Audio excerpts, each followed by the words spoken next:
Recording has started.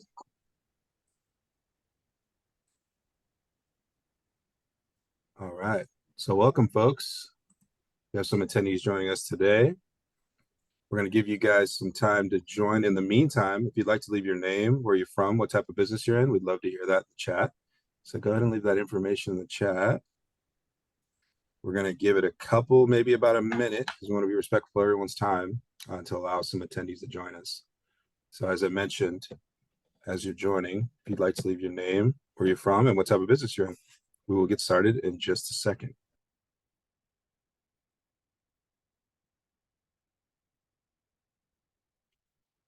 So Joseph, last I looked, I think there were 22 people registered. We actually had about 40, 43 at the very end. Wow, it jumped way up in the last 2 days, huh? Great. So hoping for a good turnout. Okay. Got Todd on the chat from Yuba-Sutter Electric Carts. Jose Baza from Yuba City. Exploring different ideas. Good. This is a good place to be. We'll give it another, let's say, 30 seconds. I want to be respectful of everyone's time. Okay. Resource specialist. Oh, interesting. Okay, about 10 seconds. Michael Blake, Yuba City. All right, we're going to go ahead and get started right now. So good afternoon, folks. Evening, I should say. Welcome to today's virtual webinar brought to you by the Sacramento Valley SBDC and our partners. And you're going to get links to all of our different partners' websites and their resources in the follow-up email, as well as a survey. So be on the lookout for that, and any kind of slides that we're going to go through today. You'll have access to that, as well as the recording. So look out for that. Today's topic is the Business Start series that we're with presenter SBDC advisor John Goldberg. Just a couple of housekeeping notes. If you have any questions during the webinar, please feel free to use the chat box, but we definitely prefer the Q&A because we can kind of organize it and get to your question. It has a less chance of getting lost in that chat. But if you feel more comfortable in the chat, go ahead and use the chat box, but the Q&A box will be what we prefer. As I mentioned, you will receive a recording. So just so everyone knows, today's webinar is being recorded. And with that, I want to be respectful of everyone's time. We have a packed agenda today. So what I'm going to do is I'm going to throw it to our host for today, John Goldberg. Thank you, John, for being with us. We appreciate your time and look forward to the show. Thank you very much, Joseph. And Ashley and Rachel are guest speakers, and they're going to be speaking in a little while. I'm going to go ahead and share the screen.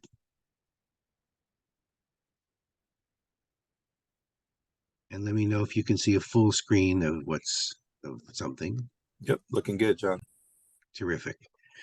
Okay, so welcome everybody to the Starting Your Business series. This is put on by the Sacramento Valley Small Business Development Center, the Yuba-Sutter Chamber of Commerce, the Yuba-Sutter Economic Development Corporation, and I can't see it because I've got floating meeting controls in the way that I have to move, and the Yuba County Enterprise Solutions. In fact, that's dropping off the bottom of my screen for some reason.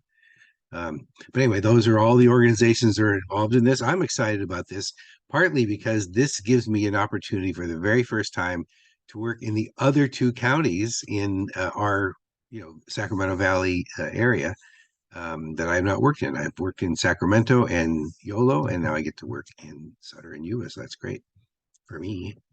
Okay, so now we got to get Okay, so very important disclaimer right up front. I want to just tell you I am not an attorney, I'm not an accountant, and I don't pretend to be either of those things. And for that reason, I'm going to read you this the first time. Other weeks it'll be on the screen. I'm not going to read the whole thing. The information provided in this webinar and any supplementary materials provided to registrants are intended for educational and informational purposes only, and they do not constitute professional, financial, or legal advice. No registrant should act or fail to act on the basis of any material contained in this webinar without obtaining proper financial, legal, or other professional advice specific to their situation. And the Northern California Small Business Development Centers and their host organizations, including the ones that I mentioned, disclaim any liability, loss, or risk, personal or otherwise, which is incurred as a consequence, directly or indirectly, of the use and application of any of the information presented in this webinar. So again, the basic thing is I'm not an attorney, I'm not an accountant, and so don't take my financial advice to the bank, and don't take my legal advice to court, because I don't have any. Okay. And if any, I can't, since I have full screen, I can't see anything else that's going on other than the slideshow. So if anything pops up, Joseph, are you going to be here for a little while? Or are you going to be here the whole time? I'll be the whole time, John. So Okay, I'll be great. monitoring Q&A and making sure that I'll let you know if anything comes Okay, so yeah, if something pops up that I need to deal with, then I'll do that. So we've got, I see you can all see closed captioning now. That's cool. Okay, so and by the way, there's another host organization, that's California Capital, and that is the host organization for the Sacramento Valley Small Business Development Center, or SBDC. Okay, so we serve those 4 counties. We provide no cost one-on-one advising. This can be very, very helpful. And there are about 15 business advisors that serve those 4 counties through the SBDC. And I think at the very end, I give you a link where you can sign up. And I think I might be able to share. I'll have to double check, but I think I can just share this whole slideshow with you. But anyway, there's no cost one-on-one advising. And basically, you can work with an advisor an hour a week or an hour at a time. I forget which it is, as long as you're making forward progress in your business. And then there's lots of training classes like this. Most of them are free. Some of them have a small fee. This one does not. So we're one of 18 service centers in Northern California, covering 36 counties, all of Northern California. And we also have special programs like restaurants, financial issues, tech futures, etc. So we have specialty advisors in startup, HR, marketing, finance, and bookkeeping. I can help you with startup and business planning, which is part of startup, HR, and marketing. But I am not the person to ask about finance and bookkeeping. There are many other advisors who are they're finance people, and I'm not. We also have bilingual advisors in several languages, as you can see. I'm a bilingual advisor in Spanish, and we do have others in all these languages that are listed. So the email address is there, the phone number is there, and the website is there. And again, if anybody's got questions or concerns along the way, just put them in the Q&A and we'll talk about it. Okay, so that's me. I am a business advisor here. And so I got an MBA about 20-something years ago. I forget, 25, something like that. And I've worked as a manager, a consultant, and a professor. I've worked in a Fortune 500 company, and I've worked as the CEO of a startup. And I got my MBA in organizational behavior from the Weatherhead School of Management at Case Western Reserve University, which is in Cleveland, Ohio. And I teach business at Sacramento City College and management at Sac State, because it has to have a fancier name at Sac State. Okay. Oh, good. We're there now. So who's speaking first, Rachel or Ashley? I'll go ahead and take it. I can't. Oh, Rachel. Okay. Sorry, terrific. that's Rachel.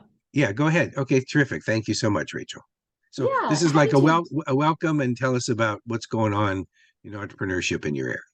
Okay, perfect. Hi, everybody. Glad to do that. For those of you online that I haven't met yet, my name is Rachel Downs. I am the Business Engagement Manager at Yuba County. And then my colleague and friend over there is Ashley Potochnik. Don't let the spelling throw you off. It's not hard to say, guys. It's great. And so we are on with you guys today to tell you a little bit about not only our roles with Yuba County is my area, and then Yuba City is Ashley's, and kind of how we can help you and serve you as well. But first, I want to kind of talk about a little background on entrepreneurship in our community, and then I'll tie that into what we do. So a lot of you guys are really familiar with those long-standing businesses that we have in our community, like Joe over at the Silver Dollar.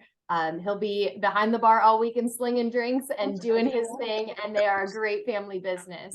You have Mary Jane Griego at Duke's Diner over in Olivehurst, and they've had that business out there for decades.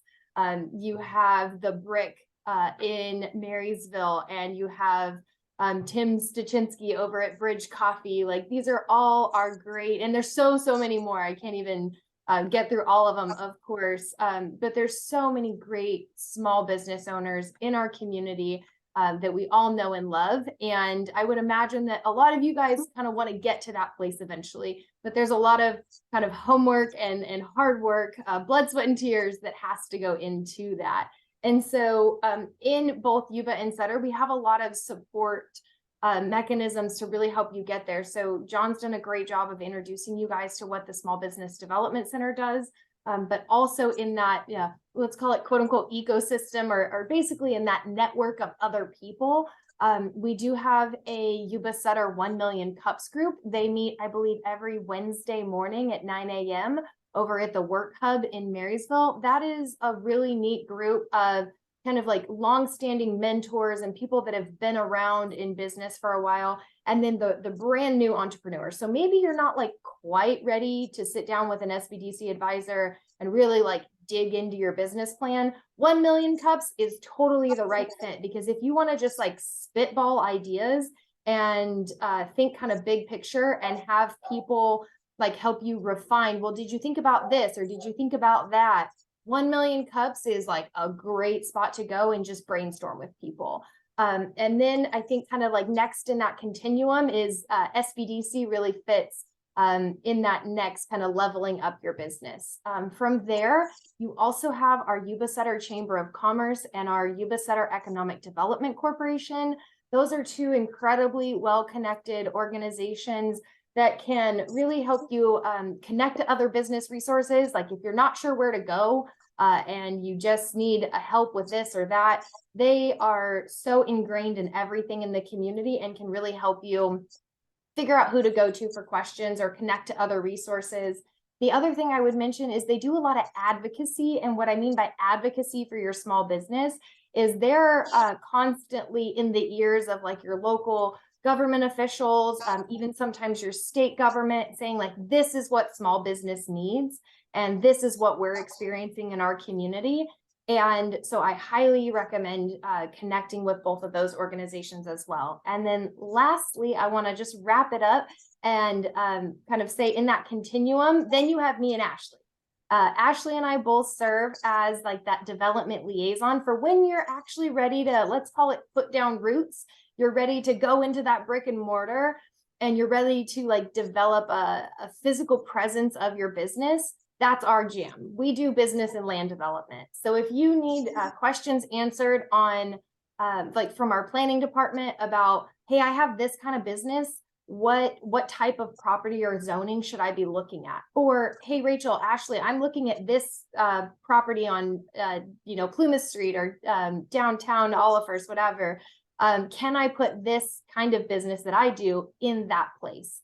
That's what we can help you answer. If you need help with your building permits, routing them, making sure that you have a licensed designer, architect, or engineer, you don't know how to submit your building permits for your tenant improvement, or you're just not getting an answer from the building department. Let's be honest, sometimes that permitting process can be a little faster. And we're here to be your one point of contact for all of that. And then lastly, I know at least in Yuba County, we also have environmental health that does all of our like restaurant and food facility permitting. So if you're a cottage food business, that's also kind of within our purview. So hopefully I gave it a good go in a nutshell. And I just want to throw it over to Ashley really quick and see if there's anything else that I missed that you feel like that we do that I didn't touch on. I think you covered it all beautifully. It's perfect. Yeah. So we represent the government side of it all, the getting through the government hurdles that you might have when starting a business. And that's what Rachel and I are here to do. So yeah, I don't really have much to add. Rachel really covered it. But the last thing I'll say is that in Yuba-Sutter, like we have this mentality of, if you want to start a business, if there's resources out there. So it doesn't matter who you call Rachel, call me, call anyone, we'll get you to who you need to talk to. So yeah, that's pretty much it. Yeah, 100%. We're all here to support you. Thank you both very much. And Ashley, are you the one who started out as a land use planner? Yes, I did. I started as a planner. A landscape architect is actually my background, but Yeah. So my very first job out of college was as a land use planner for County of Sacramento. So oh, wonderful. Yeah, I'm a went from planning nerd, so one there you go. planner to another. Yeah, I've actually been going to some planners events recently here in Sacramento. So that's fun. Oh, and Rachel, I'm so glad that you mentioned that silver dollar because I just taught an in-person class in Woodland, and it Mhm. turns out that right around the corner from the library where it was is Father Patty's, which is this wonderful pub there. And Father Patty has actually been a guest speaker at not at my class, but in a previous class that was held there in Woodland. So great to know that there are, examples of wonderful businesses and great people everywhere. Very much so. Okay, so I'm going to minimize this little part over here again. So this is how to start a business series. So welcome everybody. This is the first in the series of how to start a business. And it's going to be every Wednesday through November 8th. And so here's the schedule. So today is starting your business. Next week is planning your business. Following week is financing. Next week is marketing. And then the very last week is managing financial statements. I think the whole name is understanding and managing financial statements. And you're going to see all that again in just a moment, because the idea here is we're starting from information and we're moving toward action, right? So as you know, we're going to do sort of an overview tonight. And then when you get to planning, it gets a little more, a little more hands-on. And of course, the finance and marketing stuff is even more hands-on. So really, it's just a repeat of the schedule, but I just wanted to show you the idea here is we're going to start with more information heavy, and as we go on, add more and more action heavy items. Okay, so we're going to talk about the Zoom webinar, and there might be a slide or two here that'd be better for Joseph to talk about than me, but just how to use this stuff. So you'll see down on the bottom, you've got chat, raise hand, and Q&A. Don't leave the meeting unless you want to. So you can raise and lower your hand there, and that will they be able to speak out loud, Joseph? We would have to kind of enable them to do that on an individual basis if they need to. Okay, but if somebody has a burning question they want to ask out loud, they could raise their hand and you could do that, right? Yeah, and if they listed in the chat or the Q&A that they'd like to speak it out, then I could enable their microphone. Okay, terrific. And then Q&A, as Joseph mentioned, it's sort of more organized on our end, so it makes it easier to keep track of stuff that people put there to answer questions. But chat, so you can type your question in like that. And then the chat, you just put your stuff in there, but it's just one long flow. So we might lose track of something, and you can choose whether you want it to go to everybody or just the panelists. Actually, can they send it to everybody or just to the panelists? Through the chat, yeah, through both they can list it Okay. as everyone or Okay. Either or. Mm-hmm. Okay, terrific. Let's see if there's anything else. Oh yeah, there you go, right there. Okay, so that's it on that. So I'm going to talk about the agenda for tonight. So we sort of did some introductions and gave sort of an overview of the whole course. And so we're going to have a process of self-discovery tonight. We'll give you a link where you can sort of assess your aptitude to be an entrepreneur. And then of course you want to make your business legal and keep it legal. So that's an important part that we're going to talk about. I'm going to be talking about as a layperson, not as an attorney. And how to go from just having an idea to making it a reality. Lots of people have lots of ideas, but you can't sell an idea. But if you can turn it into a reality, you may well be able to sell it. And then also to turn your idea into a business plan. And I'll show you this later, but businesses with a plan are, one study showed, 6 times more likely to be successful than businesses without a plan. So definitely want to have a plan. Let's see what else. And then we're going to wrap up. So that's what we're going to cover tonight. And let's take a look at it. Oh, and some objectives. So by the end of the course, meaning the whole 5 sessions, you're going to be able to evaluate how well suited you are to launch and run a business. We're going to start that process tonight, I think. Understand the steps you'll need to assess your business idea. So you might be well suited, but then the question is, how well suited is your business idea? Some ideas are great and some ideas aren't so great.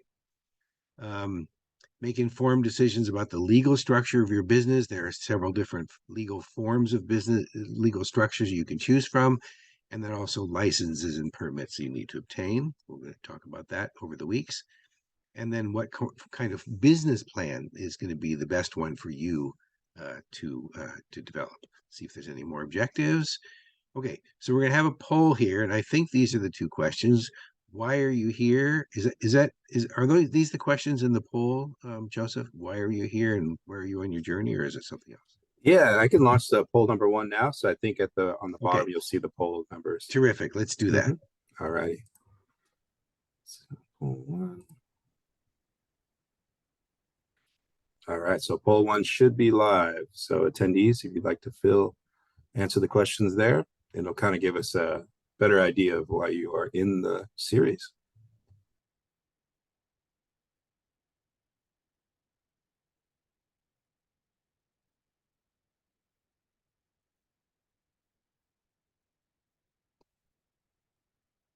So Joseph, are we going to be seeing results as they type them in, or only once we say share results?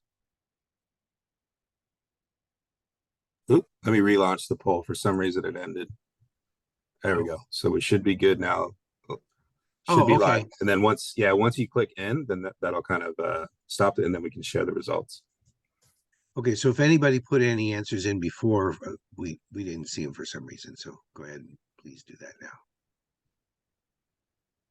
And are they just click one of the 4 boxes and then one of however many boxes? It's a multiple choice. And one of the questions, which of these best describes where you are in your journey? And it gives you a couple of choices. Looking at self-employment, thinking of starting a business, I have an idea for a business, I know the business I want to start, and I'm looking for answers to specific questions on how to proceed. Oh, we're getting some answers now. Yep.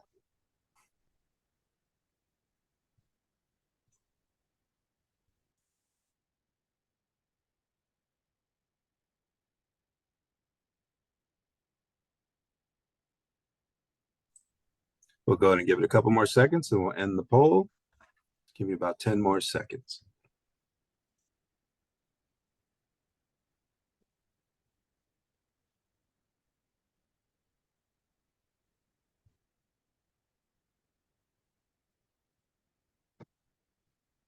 Looks like most of the attendees have answered, so I'm going to go ahead and end the poll now so we can move forward. Make it 12. All right, so we're going to end the poll and share results. So I see. I can make it bigger to see the whole thing. Okay, terrific. Well, that's very interesting. So we got a tie on question number 1. So almost half of you are thinking of starting a business and want to get an idea about what's involved. And another almost half of you know the business you want to start and you want answers to specific questions. And there is also some people who have an idea for a business and then they want to get some help and guidance. So they're sort of the middle between those two. And down in the bottom, I'm not surprised. Looks like more people for a food business, very common. Lots of restaurants and food trucks and stuff like that. And then, so there's like some stores, professional services, and trades, services. And did anybody put their thing in the chat for this something else category? We got Lucia, a party room for small parties, and bridal showers. Okay, terrific. Okay, I'll go ahead and stop sharing. And then I want to go, it says I want to go back. How do I get out of this? Oh, I see, I have to close it. All right. Close it.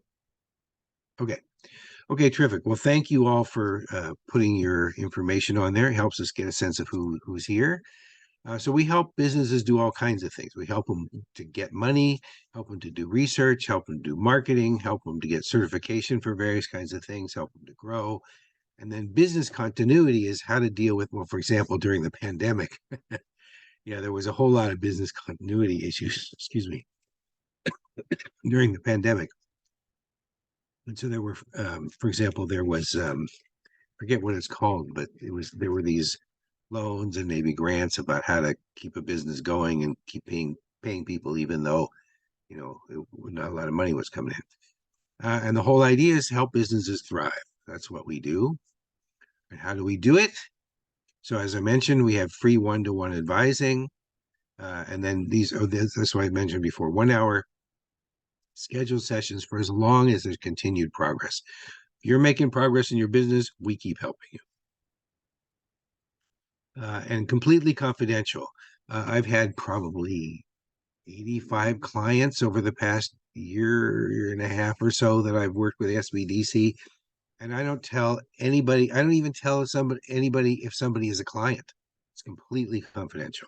I do write up a generic or a generalized sort of description of what we talk about, which goes into the database so that other advisors can see in case they're going to work with them.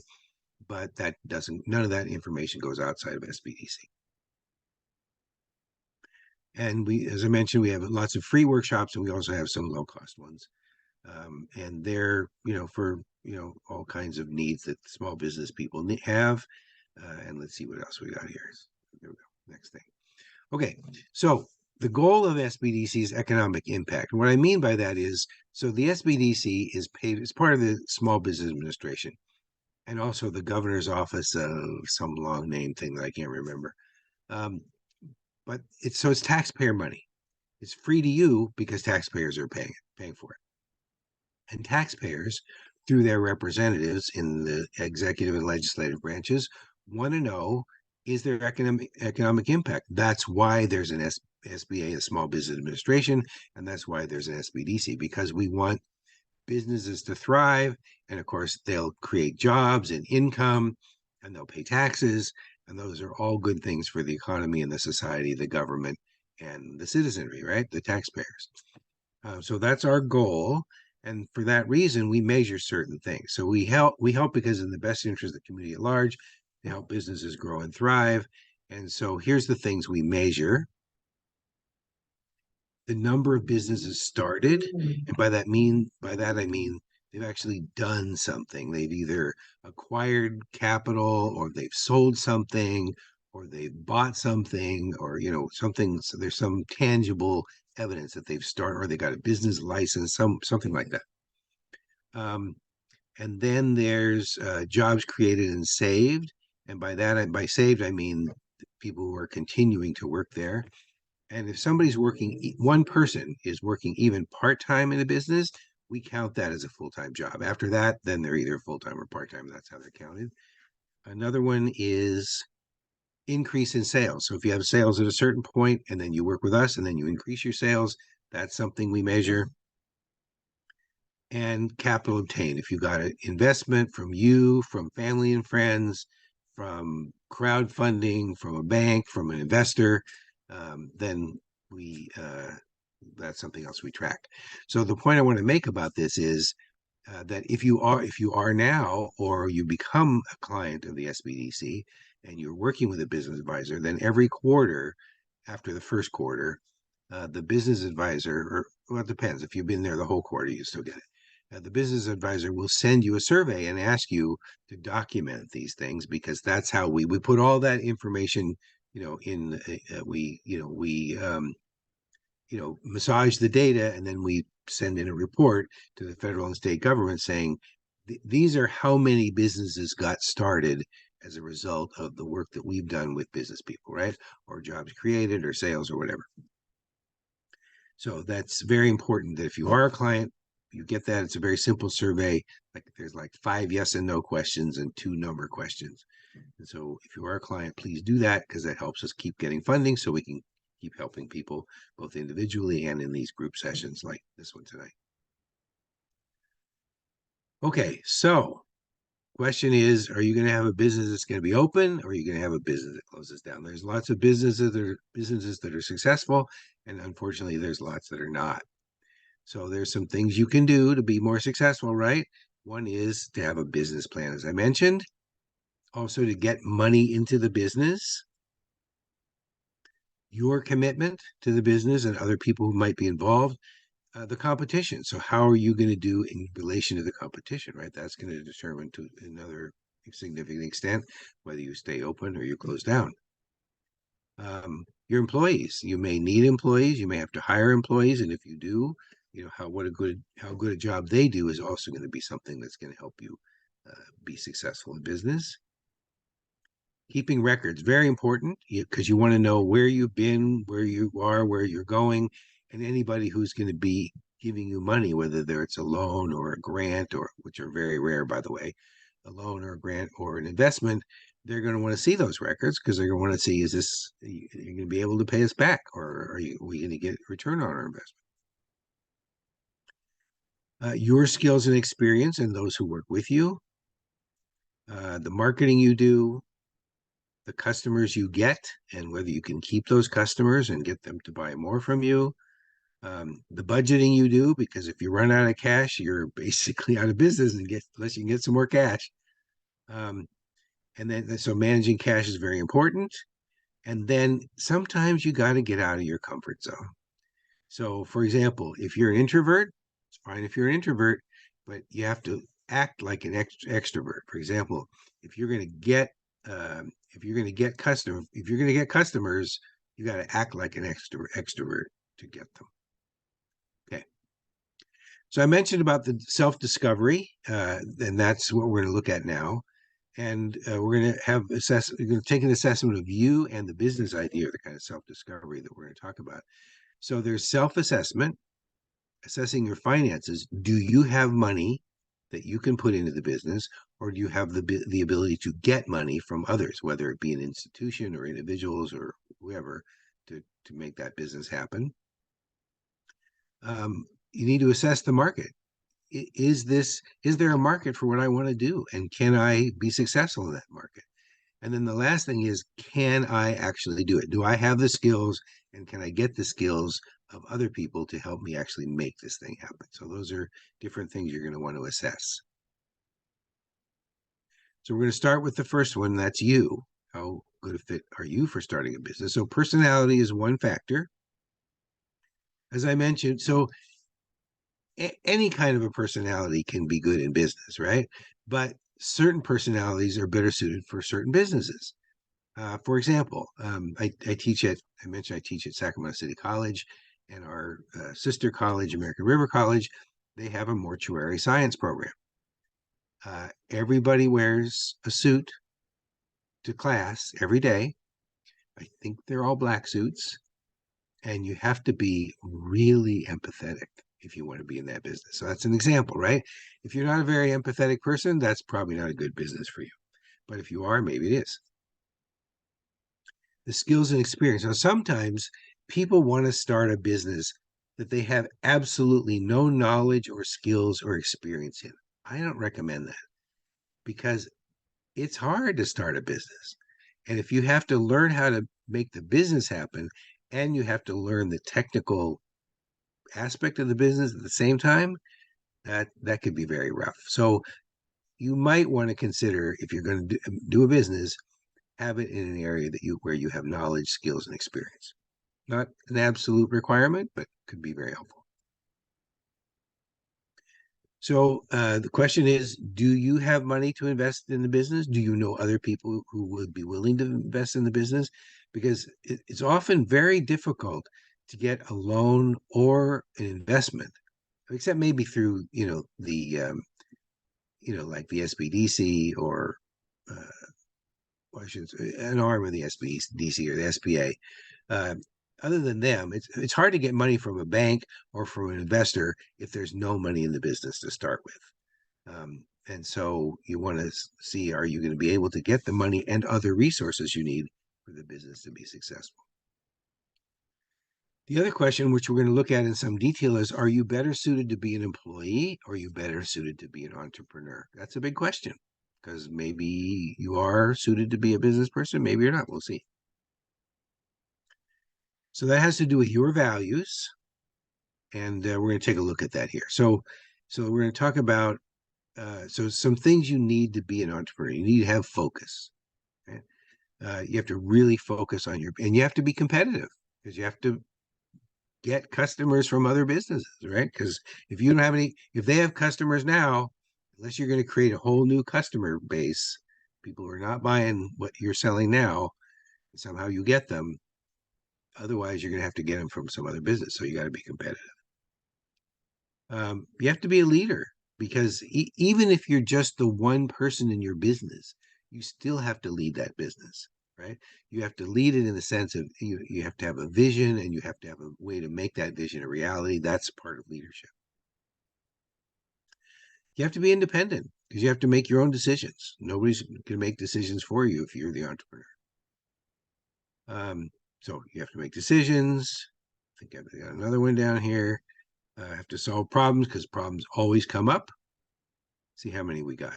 You have to have a drive to succeed because it takes a lot of drive to do this kind of work.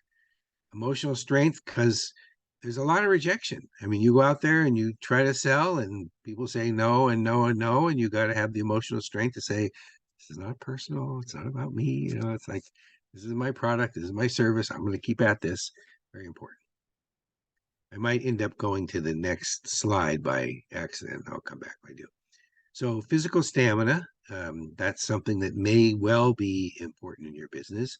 You know, if you're doing, you know, accounting or legal work, it may not, for example, be that much of a physical thing, but there's also the mental stamina, right? And self-discipline. You can't get distracted on things that are trivial or unrelated to your business. You have to really focus, as I said, on the business. And I think that self-objectivity. So you have to be realistic about whether you really are somebody who can do this, right? Maybe you're not, and that might be okay, right? Okay, now going back here. So there's a self-evaluation. I've got the link, and what I'm going to do is put that link in the chat. And then let me see here. Yep. Let me see how many questions there are. Oh, it's going to take about 10 minutes, 50 statements. So actually, I would say, let's not do it now. I will put it in the chat and we will send it out to you later. Let me get back over here to Zoom. Oh, not that Zoom. Oh, I know. Floating, get the meeting controls here.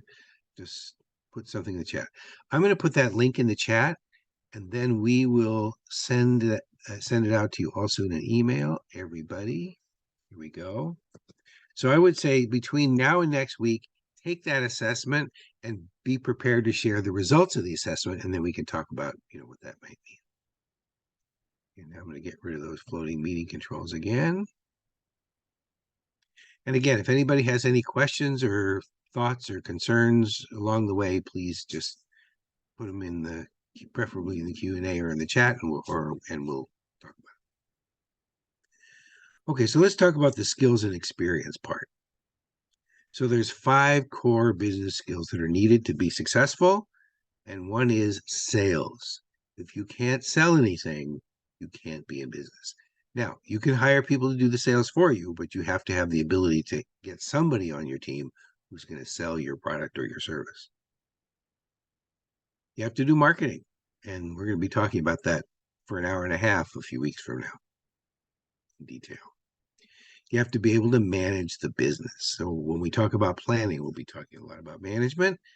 There we go, planning and adaptability, because things change all the time. We all saw during the pandemic, everything changed completely practically overnight. It was basically over a weekend. Like I think it was in California, it was Friday, we're going to shut down on Monday, and everything shut down on Monday. At least I'm thinking from the college and university perspective, we had basically the weekend to shift from being in-person classes to being online classes. And you got to be adaptable because things are going to change, and you have to be adaptable to how things change. I mean, let's take, for example, gas prices. Is it $6 now? It's terrible, right? So that affects businesses, right? If you've got a delivery service, you know, you might have to raise your rates, or you might have to restrict, you know, like let's say you've got a pizza parlor, right? You might have to say, we only deliver in, you know, a 3-mile radius instead of a 10-mile radius, because maybe you can't afford the gas to get those pizzas out to people. Things you got to be adaptable all the time, but whatever comes up. So I have a question for you, and that is, how has your experience so far brought you to this, brought you to the point of, and I want you to answer in the chat if you want to, brought you to the point where you want to start a business, you're thinking about starting a business, you got an idea for a business. How has your experience brought you to this point? And if you would, please go ahead and put that in the chat.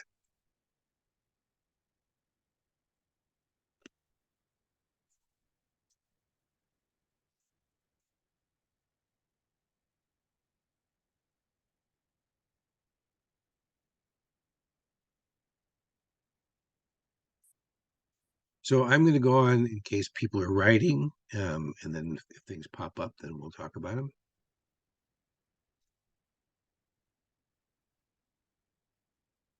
And then the other question I have for you is, what areas will you need help in terms of sales, marketing, management, planning, adaptability, or other areas?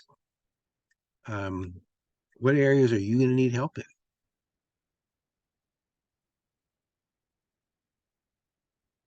So again, if you want to, just pop that in the chat.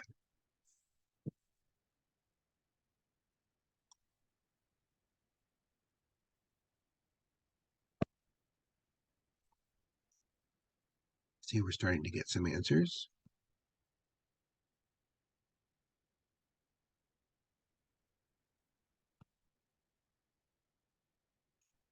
So I want to use, oops, that one popped up to the top. Let me go back up. Let's see what we've got here.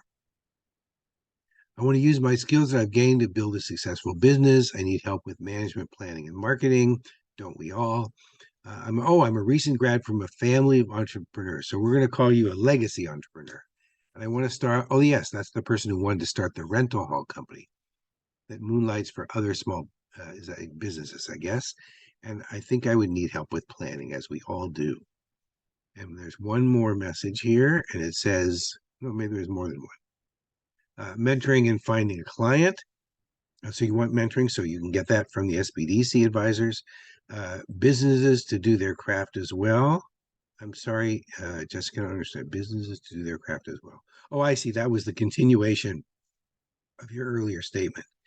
Looking for something to invest and pass on to my family.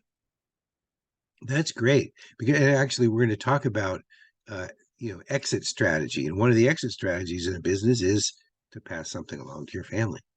And somebody wants to be a government contractor. So there's lots of things going on for people in here that brought you to this point. That's great. Let me go on now to the next slide. Let go. Oops, sorry, there was something else on the bottom. Always have to get my floating meeting controls out of the way. Go back up. Sorry, let me go back up here. Oh, and where will you get it from? So some you can get from the SBDC, and then there might be things you can get from other places as well. Okay, so I mentioned that we're going to talk about the difference between being an employee and being self-employed. So here's a chart. So if you're an employee, you follow the instructions that your employer gives you. But if you're self-employed, then you decide what instructions are to be followed by you or by other people who work for you. An employee usually works 40 hours a week, maybe more, maybe less, but there isn't any specific limit on self-employed people's hours. You work the hours that are necessary to become successful. And I just want to share with you, years ago, I had a silkscreen printing business. I printed t-shirts. And I had a partner who was a graphic artist. And I saw this cartoon, which I was very eager to share with her. There was a graphic artist in the cartoon. And somebody said, oh, you're a graphic artist. That's great. You're your own boss. You can make your own decisions. That's the instructions part. You can work your own hours. And the graphic artist said, yeah, I can work any 23 hours a day I want. So the thing is, if it's your business, right, you're going to work, you want to be successful, you work the hours that are necessary to do that. May not be 23, but it may be a lot.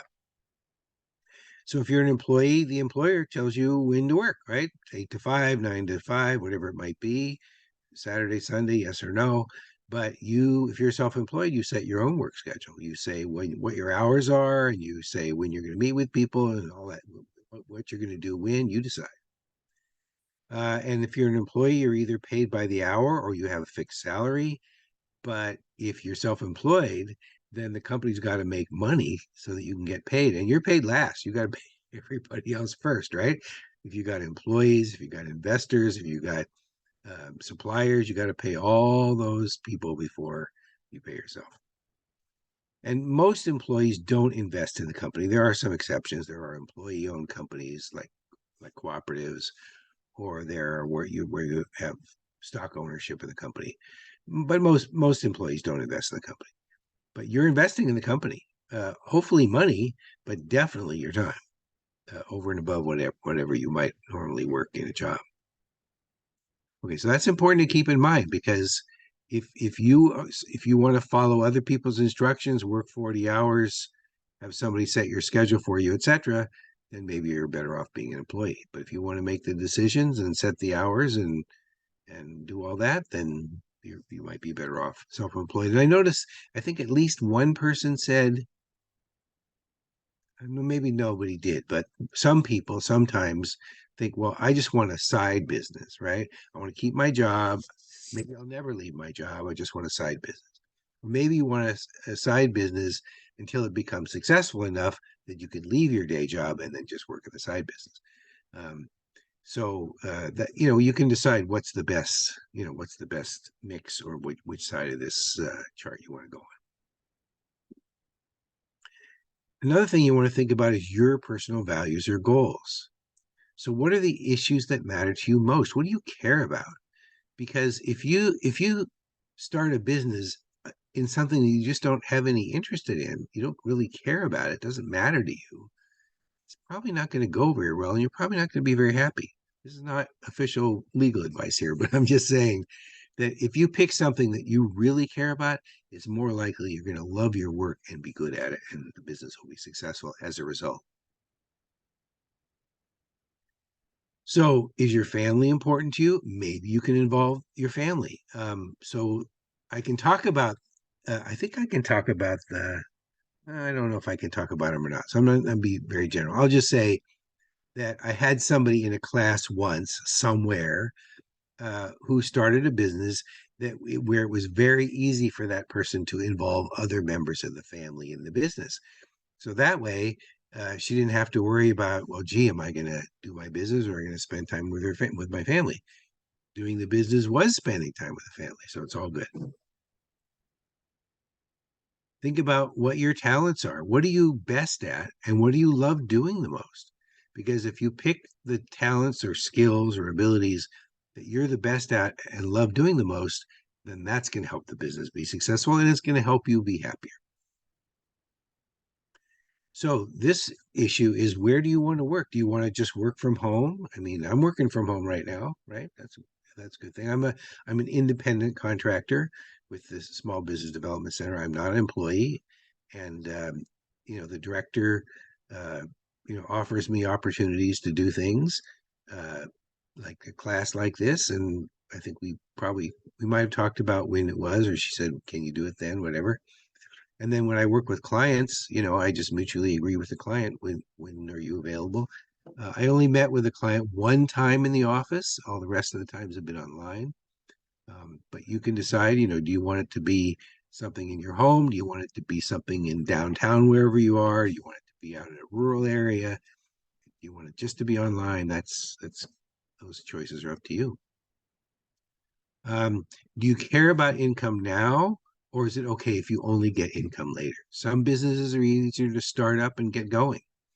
I was thinking about buying a franchise one time, and I was looking, well, what do these franchises cost? I think McDonald's franchise costs millions. And there was an American Express, I forget what it's called, American Express. It was like a cruise and all-inclusive travel agent. Like, what they do is they sell cruises and all-inclusive vacations.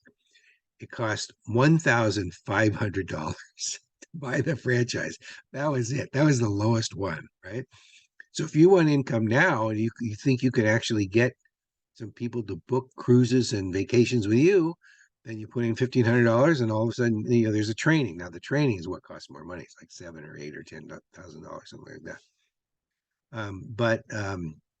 Or maybe you're going to start something that's going to, pay off later. For example, I had a student in a class who decided that she wanted to be a certified public accountant, a CPA. Well, you got to get a degree in accounting, and you got to, I guess, and you got to pass the CPA exam. And so for her, that was income later. She had a whole lot of stuff she needed to do first. Plus, there's some businesses just take longer to ramp up. So that's another important question. Do you need income now, or is it okay if you get it later? Okay, next thing. Where's the money going to come from? So first of all, it's really good if you can put some of your own money in there. The next place to get money from is family and friends. Because to get an angel investor or venture capital or a bank or a credit union or somebody to give you an investment or a loan, they're going to want to know that there's already money there, right? And where that usually needs to start coming from is your money and any friends and family that you have who are willing and able to invest in your business. I'll just share with you now. I mentioned to you that I was a CEO of a startup. So we've been at this since just before the pandemic. The pandemic basically killed our business, and we just admitted it a couple of weeks ago. And there was a lot of hesitation about us putting our own money in and getting money from family and friends. We ultimately did not put our own money in. And I was only able to get one friend to make a pledge for an investment, but it wasn't enough to do everything we needed to get the business off the ground. But I do want to encourage you, if you're going to start a business and it's going to be successful, and learn from my example, then you need to probably put some of your own money in and get some money from people you know. Now, on the other hand, the business I had years ago, the silkscreen business, that was so cheap to start. It was so easy to start. I took one little class at a art supply store, and I bought the equipment for probably under $100 and just went out and looked for people who wanted t-shirts. I started with one little band. I made t-shirts for the band members and maybe some of their friends, right? And then went from there. And over a period of years, I printed 50,000 t-shirts. So it cost me virtually nothing to start. So you have to think about what's the business going to cost to start, and then where are you going to get that money from. Next thing is peer-to-peer. And that's where you go to, for example, your family and friends or people who care about what you're doing for whatever reason, and then you ask them to reach out to people they know. That can be another source of information. Then there's crowdfunding, which we're going to get into great detail about in angel investors and venture capital and loans. We're going to talk about all that in detail in the financial sessions we're going to do. So just want to point out, so money is either yours, or it's other people's money, or it's from loans. And equity means they own a part of your business. And a debt means that you loan you money, you got to pay it back probably with interest, right? And equity means they own part of your business, so they get part of the profits. And they're also going to share in the losses, because if they've invested in your money and in your business and you lose money, then they lose money. So that's sort of the overall picture, sort of the flow of how you start with your own money and end up with, the larger money over here. Okay, so we're going to talk about loans. There's different kinds. There's just a regular old bank loan. There's commercial finance company loans. I'll talk about those. Some of those might not be so great. There are micro enterprise loans if you're starting a really tiny business. I could have done that for my silkscreen business. You can get an economic development loan. Actually, our two guest speakers might be able to talk about those kinds of things. We are going to talk about them in detail in later sessions. But let me finish this slide, and then let's see if either Ashley or Rachel want to talk about any of this stuff. And then there's small business administration loans. And then there's some things you need to know. You need to know if you're going to be applying for these. So you need to know about the loan process. You have to get your credit report and your credit score. And if you don't have a great credit score, then you might need to do some credit repair. This whole process for that. You want to make sure you got a nice, clear business plan and 3 years of financial history. Now, if you've been in business for 3 years, then you can use that. But if you haven't, then you're going to need to provide your own financial history, because they want to know, is this person financially stable? Or are they likely to be the kind of person who can make a business be financially stable? So let me just check in and see if either Rachel or Ashley have something they want to say about any of this stuff about loans.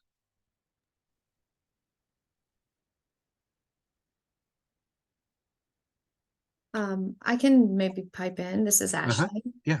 I don't have much to say, but the Economic Development Commission, the Yuba-Sutter Economic Development Commission, has good resources for potential business loans.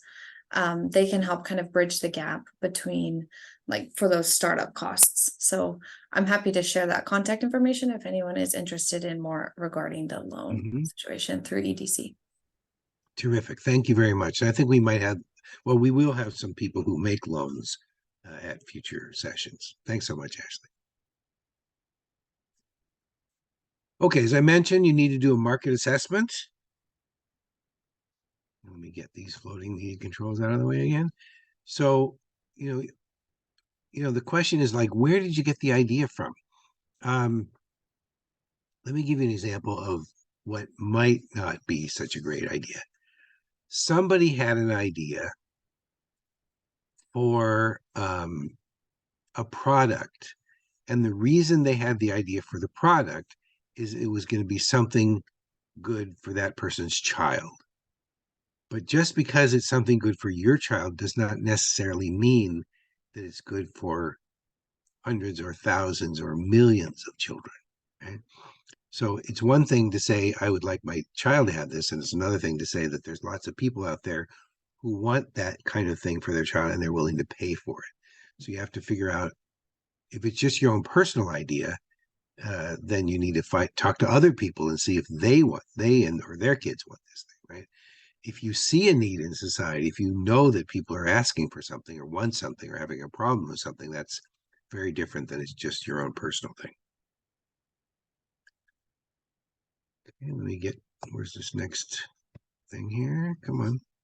Oh, so another thing is, what are you going to do is better than the competition? So what business is all about is solving problems for people or helping people take advantage of opportunities. Usually it's one of those two things. And if there are problems or opportunities, then probably there's somebody who's making money off it now. They may not be doing a very good job, but people are trying to make money by helping people solve problems or realize their opportunities, right? So the question is, what are you going to do better than the competition? Because if you're not better than the competition, why should somebody leave somebody they're with now and then come to you? Have you seen the idea used elsewhere? If it's something that's already out there, then maybe it's not the best thing to do. Now, let's say if it's a food business, if you're going to open up a pizza parlor, maybe there's already a few pizza parlors I keep talking about pizza parlors because I love pizza, but maybe there's a lot of pizza parlors in Yuba City and Marysville and some of the surrounding towns in those counties. But maybe there's not one in your part of town. Or maybe there's not one that's like, maybe nobody does vegan pizza and you're going to do vegan pizza, or whatever it might be, right? So you want to know, is that something that's already there, or are you going to be doing something different? And can you clearly articulate your idea? There's something called an elevator speech, and the idea is that you can give the speech in a short enough period of time that you can give it to somebody you're riding with in an elevator. Ashley or Rachel, can you tell me what's the tallest building in Marysville or Yuba City? About how many stories? Go ahead, Ash. I don't know if I know, Rachel. I'd say probably we're looking at 5 stories as our maximum. Yeah, I think so. Same. I would say, I'm trying to think of, like, over in Yuba City. I'm not sure. I don't know, guys. Throw in the chat if somebody thinks of it and we don't. I would think of, like, the Hart Building or Adventist Hospital are probably our 2 tallest, at least over in, like, the Marysville, Yuba County side. Okay, so in those 2 counties, you're going to have to have a really. Oh, what is the? Oh, sorry. In the chat, John. Yeah, Todd said the hospital or the temple. And then is it Lucia? I think said the Hart Building as well. So yeah, at And least so in Marysville, those are probably about it. 5 stories. Yeah.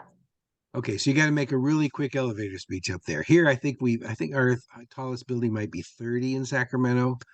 But the idea is that you want to be able to articulate what you're talking about in a very short period of time. Let me see if I can remember the sunscreen one. Oh yes, the first safe environmentally friendly. Wait, I've forgotten. We've been out of business for 2 weeks. I already forgot. The first safe, effective, environmentally friendly sunscreen. That's what we are. So you can say that in one floor, right? In the elevator.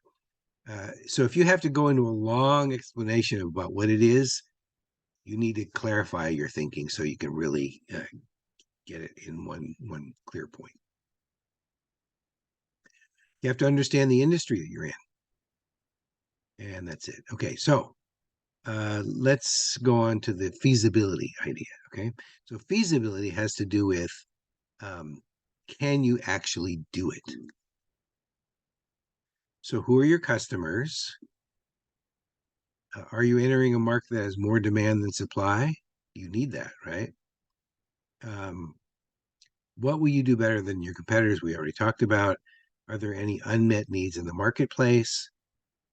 And you want to survey your family, your friends, but even more importantly, the customers and the competition to find out from them, is this something that will sell? Are people going to buy this? And we'll talk about how to ask that question. You don't actually ask people, are you going to buy this? Because people don't want to hurt your feelings, and they'll say yes. And then you say, okay, here's one, give me $10. And they'll go, oh, gee, well, I don't have the money. Like, maybe they don't really want to buy it. They just want to make you happy by saying yes. So very important to know, can you actually do this? Can you make it a success? And you got to listen, because if people tell you stuff and you're not expecting, you have to listen to them. Because if they're your potential customers, they know more about this than you do. So who can you ask? Your personal support network, your family, your friends, people you work with, whoever. Okay, there we go. Family, significant other, friends, and business owners who can give you good advice, right? It could be attorneys or accountants or bankers or people who are just successful in business. That's your personal network. And then your professional support network is like, at some point you need an attorney. At some point you need a CPA, or at the very least a bookkeeper. And then maybe you need somebody who's an information technology person who can help you set up your computer system that you might need. And of course, you need this SBDC, right? I want to introduce you to Dr. Ernesto Ciroli, very interesting guy. He lives in Sacramento, and he's got this one statement here. He says, there's only one thing that all the successful companies in the world have in common, and that is none was started by one person. And we have this notion about sort of the lone hero business person, right? We hear, big names by like Elon Musk and Jeff Bezos and, Bill Gates and all these people, but nobody did anything by themselves. And I want to give you an example. So one example is Steve Jobs and Steve Wozniak. So I don't know if anybody knows what their first product was. Their first product was illegal. Their first product was a device that could replicate the tones on a touch tone phone and enable you to make long distance calls, which at the time cost money, for free. And they made some money off of that. But then after that, Steve Wozniak, so Wozniak was the technical person and Jobs was the marketing person, right? So Wozniak said to Jobs, so they had a little bit of money. I said, look, I can build motherboards for personal computers. And that was like a big deal back then. I don't know what year that was, but that was a very big deal. And they cost a lot of money to make. And so Jobs said, I'll tell you what, I'll go and sell 20 of them. And if I get 20 of them sold, then you can build them. So that's what he did. He went out and got contracts for 20 of them. And because they weren't going to spend all the money they made on these 20 things and then not be able to sell them. Very smart. He actually went out, talked to potential customers, and got them to buy it, and then they made it. So the business includes your product or your service, which in this case was created by Wozniak, marketing, sales, which Jobs would took care of, and then the financial management. Now I picked this guy. Oh, geez, now I've forgotten his name. Probably the highest financial guy I ever met. He's the head of tax for Apple, or at least he was. No, not Apple. Yes, Apple. Yes, it was Apple. Sorry. No, sorry. Sorry, I'm getting confused here. Yes, Apple. He's the guy who went to Tim Cook, who's the CEO, to a Senate hearing about all that money they were, hiding away in Ireland. If you were around for that hearing, you might remember that it was a famous hearing because Senator McCain actually asked Tim Cook, why do I have to update the iOS on my phone all the time? That was pretty funny. But what Ernesto Ciroli says is that he calls this the trinity of management. You have to have a product or service, you have to have marketing, sales, and you have to manage your money. And if you can do all of those things, it's like a very stable three-legged stool, and you can manage a successful business.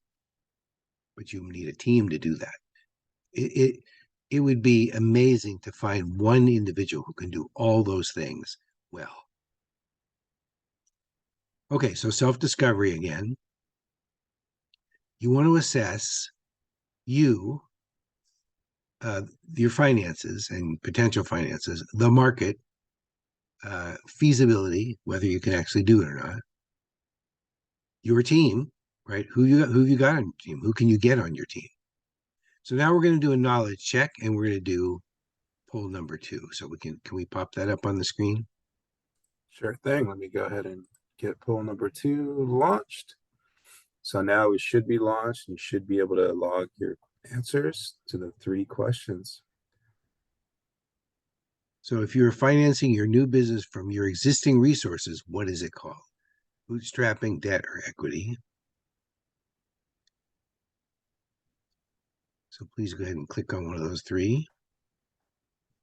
I realize I'm running late, so I do need to sort of move ahead. Yeah, we can go ahead and give it a okay. So about 20 or 50, 20 seconds, maybe about 20 seconds. Okay, so the second one is if you get money or something else of value from someone in return for part ownership of your business, which is that. And the last one, I'm trying to scroll down here. Which of these are likely to be part of your personal support network, family, spouse, friends, etc. So that's great. And I see that we have perfect answers on number 1. We had perfect answers on 1 and 2, because bootstrapping is when you put the money in yourself. Equity is when you have investors. And you're right, your family, your significant other, friends, and business owners who give good advice are all people who are part of your personal network. Oh, share results, stop sharing, close the thing, and here I am. Okay, great. Okay, anybody want to pop questions into the chat or the Q&A at this point? While anybody's typing, I'll move on to the next part. So this is making and keeping it legal. It has to do with legal structures and your any license needs that you have. And Joseph, just let me know if something pops up in the Q&A or chat. Will do.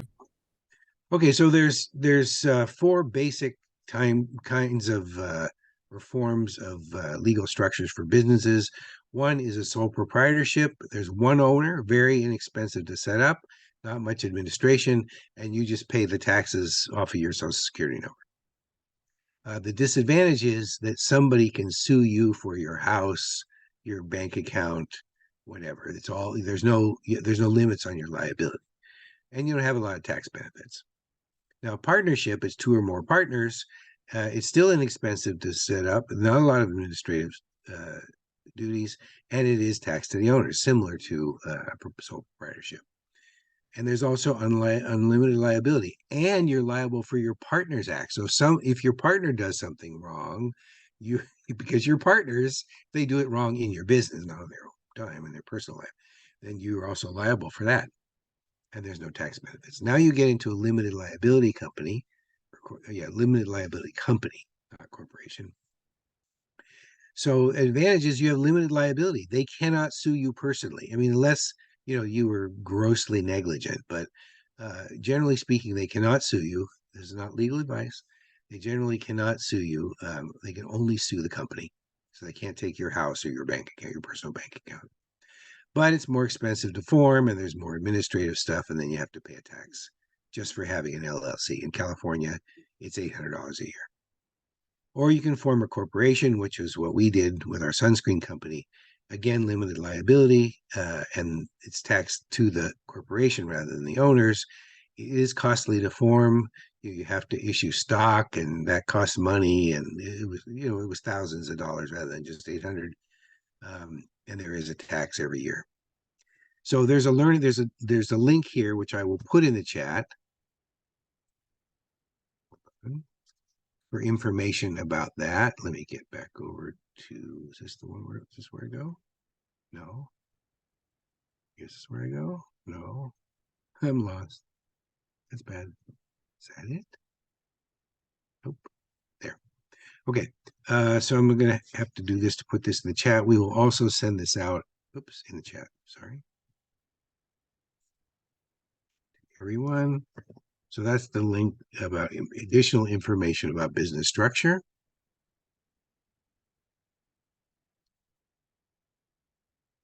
Oh. Okay, don't know. And get the floating meeting controls out of the way and move right on. Okay, so we're going to talk about licenses and taxes. So there can be licenses and taxes at all those 4 levels: the federal level, the state level, the county level, and the city level. So you will need a federal employer identification number, an EIN, from the Internal Revenue Service if you are an employer. In other words, if you have employees, then you need an EIN. If it's a partnership or a corporation, you need it. But if you are a sole proprietor and you have no employees, you do not need that number. You can use your Social Security number. All right, John, we have a question. Yes. Which type of legal structure is a fulfillment center? Or I guess what would be the best for a fulfillment center? I can't tell you off the top of my head. You could use any structure. The structure doesn't really have that much to do with the nature of the business, though in some cases it might. It has more to do with liability. If it's a business in which there's some significant likelihood that you might lose a lawsuit, somebody might sue you and you might lose for a lot of money, then you absolutely want to have an LLC or a corporation, because that protects you from that. They cannot sue you personally, except maybe in some very limited circumstances. So that it's really more about liability. So if a fulfillment center, if there's some significant likelihood that somebody might sue you and win for a lot of money, if your business is a fulfillment center, then I would say that you should go for an LLC or a corporation. You don't have to do that right away, though. Like if you haven't, you don't have to like do that and then do your business planning and then get your bank account. Like you only need to do that when you're ready to start your business, because otherwise you're going to be paying money.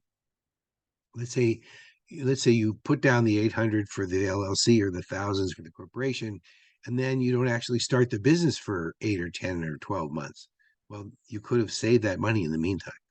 So that's my answer. It has to do with liability primarily. So back to the EIN.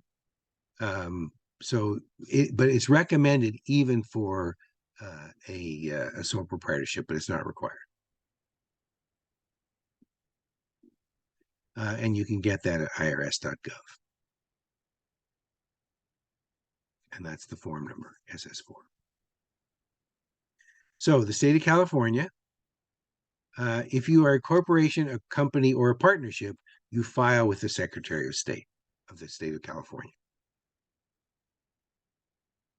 And if you're a sole proprietor, you don't have to do that. And you have to pay state income tax, whether you're a sole proprietor or not. And you pay it to the Franchise Tax Board. That's it. Now, if you're an employer, meaning if you have employees, then it gets more complicated on the state level because you have to pay workers' compensation insurance, workers' comp. You have to follow all the wage and hour laws. You have to follow all the occupational safety and health laws. And you have to provide employees with information on discrimination, harassment, and retaliation. And in fact, you have to provide them with information about wage and hours and occupational health and safety, all that stuff. And you have to register with the Employment Development Department because that's where you pay. I think you pay the workers' comp through the EDD. Now, if you're selling a service, you do not need a seller's permit. But if you're selling a product, then you have to get a sales and use permit or a seller's permit from the California Department of Tax and Fee Administration. I did this, and I want to tell you, it's talk about bureaucracy. They are serious bureaucracy. So I had this little business idea. I wanted to start selling a product. I was going to buy and sell this certain product. And so I got myself a seller's permit, right? Because then you can buy and you don't have to pay taxes on what you buy. You pay the taxes when you sell, right? So you don't pay twice. And I filed for it and I didn't hear anything. Months and months and months and months went by and I didn't hear anything at all. And finally I said, what? So I couldn't buy this thing. So finally I contacted them. I said, hey, like, when am I going to get my permit? Turned out they had issued my permit like a month after I applied and never told me. And by then I had already missed 2 filing periods. I didn't know anything because I hadn't bought and sold anything. But I had missed 2 filing periods. I said, look, do I still have to do this? I haven't done it. No, okay, we'll waive those 2. But just if you do that, just make sure you check with them after you apply and then find out when you actually get your permit. So there may be county and city licenses and fees, and we have people here who can tell you that. So there's something called a fictitious name or a doing business as. If you're a sole proprietor and you use your last name in the name of the business, you do not need this. But if you don't, you do. So for example, if you are a plumber and you call your business Smith Plumbing and your last name is Smith, then you don't need that. But if you're a plumber and you call it Ace Plumbing or whatever, and your last name is not Ace, then you need this thing. And the way you have to apply for it in your county. And there's some other things. You have to advertise in a newspaper of general circulation in your area for a certain period of time. It's like a week or something. So that people know that there's this new business and this is the name and it's not the person's name, so that if they ever have any issues with the business, there's some way to track it and see who it is, right? And now business licenses are usually at the city level, but if you're in the unincorporated portion of the county, you may, outside of a city, but in the county, then you may need a business license from the county. And we have an expert here on land use and zoning. You cannot operate a business somewhere where it's not zoned for that purpose unless you get what's called a variance or a use permit. Let's see what else. So there may be public safety issues. Let's say you're going to have concerts, right? Outdoor concerts. Well, there are public safety issues. There's noise. There's the possibility of congestion, crowds, that kind of thing. And so you may have to get some other kind of permit for that. So same if food and beverage, that's very important because there has to be food safety, right? So that's usually done on the county level with the county health department. Let me go back here. Let me just see if either of our guest speakers have any comments about any of these things at the city or county level. Oh, Ashley, you're the one who's still here. Yeah, Rachel had to step out. Okay. Let me see. I don't have much to add. I think you're really covering it, but definitely I would say when you're looking to start a business, before you do any before you put money down on a property, talk to your city or county to determine if you can have your business there. Because the worst thing is when you come to us at the city and you've already signed a lease or something and the zoning's wrong, that can be a real hurdle. So talk to your local government early. That's a great tip. Thank you so much. Okay, so a way you can start. So this is not foolproof. calgold.ca.gov, and I'll go ahead and put that in the chat, is the place you can go to. Sorry, let me get back to the chat here. To start the process of finding out what licenses and permits you need. Now, the point I want to make about it is that it's not foolproof. It's not 100% accurate. As far as I know, it doesn't miss anything, but I know there's at least one instance in which they tell you you need something and you don't, or at least you might not need it. For example, if you say that you're in the city of Sacramento and you put in your kind of business, I think whatever kind of business you put, it will tell you that you need a business license from the city of Sacramento, and that's not true. There are certain businesses you need a business license for example, a cannabis business, and there's others. But not every single kind of business. So just because it says it doesn't mean you have to have it, but you should check with whatever entity, whatever governmental entity it says you should check with, whether it's the state, the county, the city, or some other one, to find out whether you do need that permit or that license or not. Come on, let's go. Okay, so we covered the making and keeping it legal part, legal structures, licenses and permits at all those levels, and I talked about CalGold. So that's all the information I have for you on that. Can we put one more poll up here? Sure thing. And just a reminder, John, we're about 8 minutes left. So I'm going to go ahead. Yes, I know. And I'm really concerned and I don't know why this is happening. I did this class before, and we are a little more than halfway through the slides. And I don't really know why that happened. Yeah, and as I mentioned today, so the attendees will receive a copy of the slides. Great. Okay. So let me see if I can see the poll. For some reason, So the poll is launched now. We're getting some answers. There should be 2 questions. Okay, I can't see it because something I did. I don't know. Maybe because I went out of the thing. But that's okay. Can you just, whenever it's right, just close the poll and tell people what came out of it? Yeah, definitely. So question 1, based on what you have heard so far, what legal structure do you think would be most suitable for your business? So the answers are, the choices are sole prop, partnership, LLC, or corporation. That could be a CRS corp. What is the name of the GoBiz site where you can get all of the information you need about permits and licensing? So we have CalBiz, CalGold, CalLicense, and it looks like we have concluded the answering. So let me end the poll, and I'll go ahead and share the results. And John, you should be able to see those results now.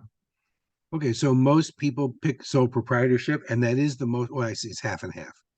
It's a very common.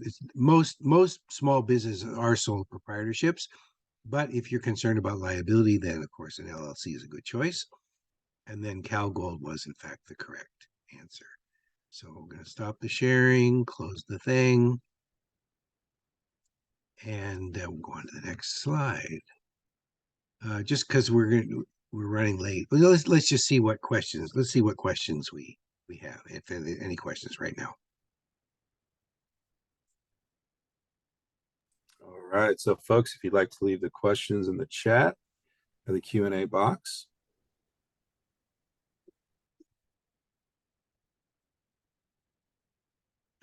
So while anybody's writing, I'm gonna just say what we covered so far.